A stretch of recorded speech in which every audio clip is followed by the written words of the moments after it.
Drama সেকশনে কী কী আছে পড়তেই হবে আমাদের। Oliver Goldsmith, she stoops to conquer. Next G B Shaw, George Bernard Shaw, arms and the man. John Galsworthy, justice. Short story আর ইসে কী আছে দেখা যাক। শর্ট স্টোরি হচ্ছে Joseph Conrad, the lagoon. Somerset Maugham, the lotus eater. O Henry, the gift of the Magi. H.E. Bates, the works. ইসে কী আছে, চার্লস ল্যাম্ব, ড্রিম চিলড্রেন আর reverie.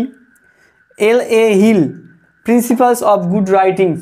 R grammar, all types of grammar, কেমন error correction, narration voice change, joining, transformation, all types of clause, all types of phrase, all types of narration change, voice change and synonyms, antonyms, homophones, all types, সমস্ত কিছুই discuss করব। এই সমস্ত topic আমাকে জানতে হবে, জানলে আমার অনেকটাই অ্যাডভান্স হয়ে যাবো। যে কোনো SLST পরীক্ষায় এরকম ধরনের কোশ্চেন আসেই।